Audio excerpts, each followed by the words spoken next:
সুপ্রভাত বন্ধুরা, কেমন আছো তোমরা সবাই? আশা করি খুব ভালো আছো, সুস্থ আছো। আমরাও বেশ ভালো আছি। আমি কবিতা ওয়ান ফ্যামিলি ব্লগের পক্ষ থেকে তোমাদের সবাইকে স্বাগত জানাই।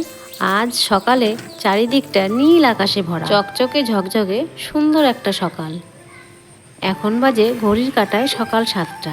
এখন থেকে আমি আমার ব্লগটা শুরু করছি। তোমরা আমার সঙ্গে থেকো। কদিন থেকেই ভোরবেলা করতালের ঝমঝম শব্দে ঘুম ভেঙে যাচ্ছে, সঙ্গে হরিনামও শোনা যাচ্ছে। প্রত্যেক দিনই শুয়ে শুয়ে শুনি, কিন্তু উঠে আর দেখতে পারি না। আজকে কোন ভাগ্য হলো সেই সময়ই উঠে পড়েছি। উঠে দেখি আমাদের বাড়ির সামনের রাস্তা দিয়ে এক বাবাজি করতাল বাজিয়ে হরিনাম করতে করতে যাচ্ছে। তখন বাজে ভোর 3:30। প্রত্যেক বছর এই কার্তিক মাসে ভোরবেলায় এই বাবাজি আমাদের পাড়ার রাস্তা দিয়ে টল দিয়ে যায়। আজই ভোরবেলা সেই মধুর দৃশ্যটা আমার চোখে পড়ল। তোমাদের সেই মধুর দৃশ্যটা আমি আরেকবার দেখাচ্ছি।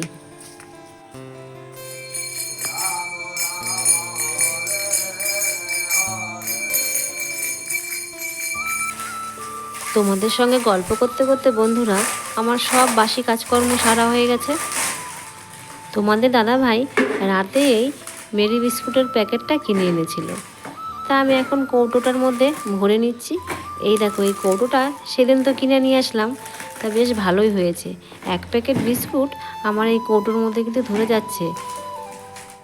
আগের বিস্কুটের কৌটোটা ছোট ছিল, এত বিস্কুট ধরতো না। এদিকে আমার চা হয়ে গেছে, চাটা নিয়ে আসলাম, চা সবাইকেই দিয়ে দিয়েছি। এখন আমি বসে একটু চা খেয়ে নেব। আজকে কিন্তু লিকার চা করেছি। এই লিকার চাটাই আমরা বেশিরভাগ খাই, মাঝে মাঝে একটু দুধ চা করি। সঙ্গে 4টে বিস্কুটও নিয়ে নিলাম। বন্ধুরা, বলতে ভুলে গেছি, তোমাদের দাদাভাইকে কিন্তু এখনও চা দিইনি। তোমাদের দাদাভাই আর আমি বসে এখন চা খাবো। এদিকে তো সবজিওয়ালা সবজি নিয়ে চলে এসেছে আমাদের বাড়ির সামনে।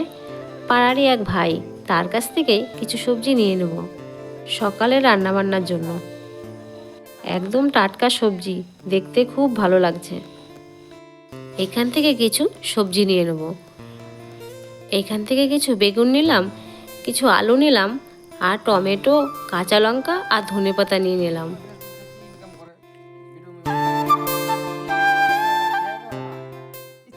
এইগুলো দিয়েই আজকে রান্না হবে। তোমাদের দাদা ভাই ছোট ছোট ইলিশ মাছ রেখেছিল, ওই মাছ দিয়েই আর বেগুন দিয়ে রান্না হবে। সকালবেলা বেগুন পোড়া আর আলু সেদ্ধ ভাত হবে।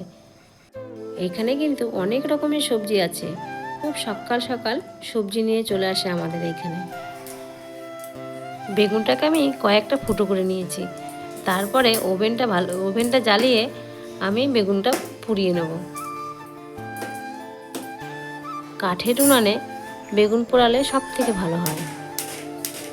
আমার কিন্তু বাইরে একটা কাঠের উনুন আছে, সেটা এখন বন্ধ আছে বর্ষার জন্য। এই শীত পড়েছে, এখন আবার সেই কাঠের উনুনটা আমি রান্না করতে পারবো। আমাদের পেছনে বাগান আছে, প্রচুর কাঠ আছে। ওই কাঠ দিয়েই আমার এই শীতের সিজনটা রান্না হয়ে যায়। আমাদের জমিতে পাট চাষ হয়, সে পাট থেকেই পাটকাঠি পাওয়া যায়। সেই পাটকাঠি আমাদের ছাদে রাখা আছে। এদিকে আমার বেগুন পোড়াও হয়ে গেছে, ভাতও হয়ে গেছে। এখন আমি বেগুনগুলোকে ভালো করে খোসা ছাড়িয়ে পরিষ্কার করে নিচ্ছি। বেগুনগুলো খুব সুন্দর বেগুন, বেগুনগুলোর মধ্যে একটুও পোকা নেই।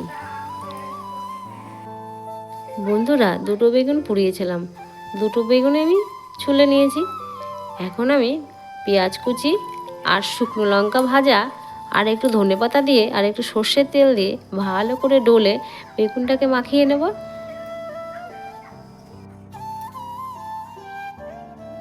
বেগুন পোড়া ধনেপাতার কি সুন্দর একটা সেন্ট বেরিয়েছে। অনেক দিন পর এই সেন্টটা পেলাম। এদিকে তো তোমাদের দাদাভাইকে খেতে দিয়ে দিয়েছি, সে খেয়ে তার নিজের কাজে চলে যাবে। ওদিকে তো অঙ্কন আর ঋদ্ধি আমাদের উঠোনে ক্রিকেট খেলা করছে। ওদের স্কুল ছুটি তো তাই, সেই জন্য।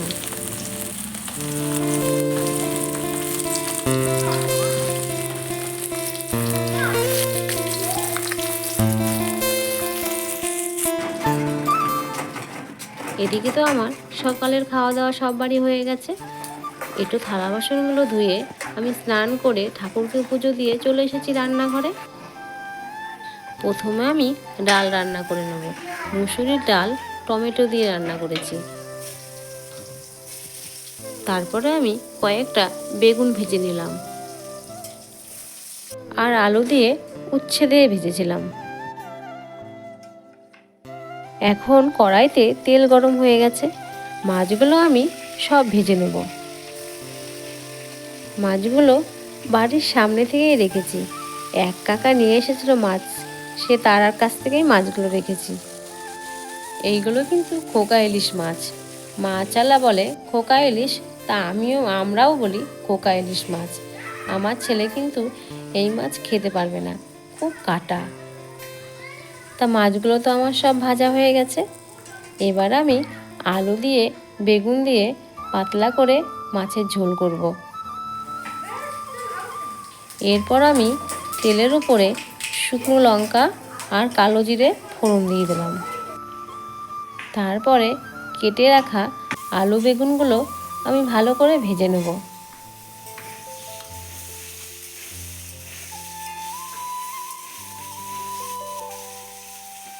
আলুগুলোকে একটু লবণ দিয়ে ভালো করে ভেজে তারপরে আমি বেগুনগুলো দিয়ে দেবো। কিছুক্ষণ ভেজে নেওয়ার পর আমি একটু হলুদ গুঁড়ো আর একটু লঙ্কার গুঁড়ো দিয়ে দেবো। এই মাছগুলো ভাজলে কিন্তু ইলিশ মাছের মতন সেন্ট বেরোয়। রান্না করার পরই ইলিশ মাছের মতনই খেতে ভালো লাগে। ইলিশ মাছের মতন অতটা নয়, কিন্তু খারাপ লাগে না। মাঝে একটু জিরের গুঁড়ো দিয়ে দিলাম।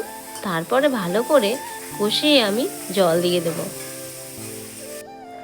তরকারিতে যখন আলুটা সেদ্ধ হয়ে গেছে তখন আমি মাছগুলো দিয়ে দেব। তরকারিটা নামানোর আগে একটু ধনেপাতা কুচি দিয়ে আমি ভালো করে নেড়ে চেড়ে তরকারি নামিয়ে নেব। হয়ে গেছে আমার খোকা ইলিশের আলু বেগুন দিয়ে তরকারি। খেতে কিন্তু বেশ ভালো হয়েছে, খুব স্বাদ হয়েছে। তোমাদের দাদাভাই কিন্তু চেটে পুটে খেয়েছে।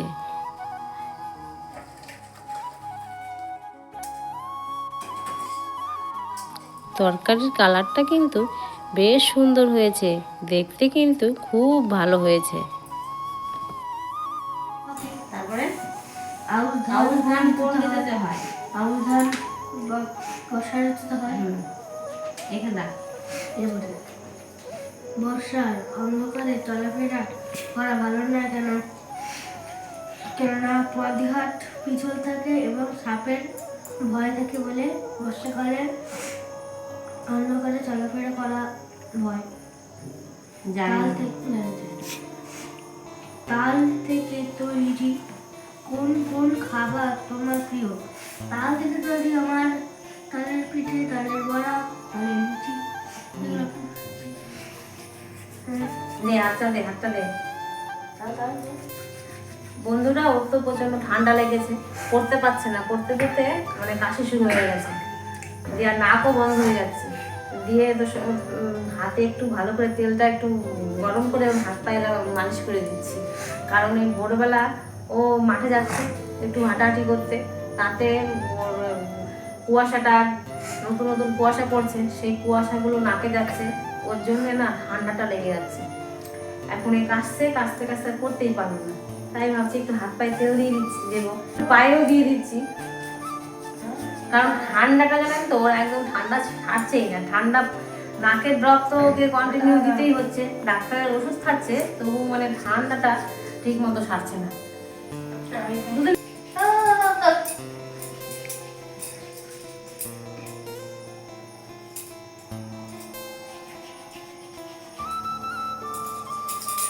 দেখুন দেখুন কেমন করছে, দেখুন এসে মনে যাচ্ছে। ওর পায়ের এই নখে এখানে তেল লাগলেই না ও মানে আর সেই পা ধুবে পা মুছবে আর রেগে যাবে আমাকে, কেন পায়ে তেল দিলা, কেন পায়ে তেল দিলা কি। তবু ওর পায়ে একটু তেল ডলে দিচ্ছি, তো রেগে যাচ্ছে রে। দেবা দেবা দেবা দে। নাকে মুখে ডলবে নাকি একটু তেল? একটু নাকে দিয়ে দাও সর্ষের তেল। হ্যাঁ নাকে ঢাললে পরে তাই বলছি যে এখন দুদিন মাঠে যেতে হবে না, বাড়িতেই থাকবে, কারণ ভোরবেলা উঠে যাচ্ছে তো ও তো উঠছে, তার সঙ্গে সঙ্গে আমাকেও দরজায় গিয়ে লক করছে, উঠো মা উঠো, সেই তাড়াতাড়ি করে ওর জন্য উঠতে হচ্ছে। তাই বলছে এখন কদিন যেতে হবে না, ঠান্ডাটা কমুক, নিজের ঠান্ডাটা ভালো হোক, তারপর যাবি একটু হাঁটাচলা করতে। যাই হোক বন্ধুরা, অনেকটাই তো রাত হলো, এখন তো রাত 10:30 বাজে, আমাদের সববারই খাওয়া দাওয়া হয়ে গেছে। তার ভিডিওটি আমি আজকে বেশি আর বড় করবো না। তা তোমরা আমার ভিডিওটি যে যেখান থেকে দেখছো সবাই ভালো থেকো, সুস্থ থেকো, আর একটা লাইক কমেন্ট এবং সাবস্ক্রাইব করে দিও। আর অবশ্যই আমাকে কমেন্ট করো, তোমরা যদি কমেন্ট না করো তাহলে আমি বুঝতে পারছি না আমার ভিডিওগুলো কেমন হচ্ছে। তোমরা কমেন্ট করলে তবে আমি বুঝতে পারবো আমার ভিডিওগুলো কেমন হচ্ছে বা কিভাবে আমি করব, কী ধরনের ভিডিও দিলে ভালো হয়। তোমরা আমাকে কমেন্ট করে জানাবে, আমি সেই আগামী দিনে সেই রকম ভিডিও দেওয়ার চেষ্টা করবো।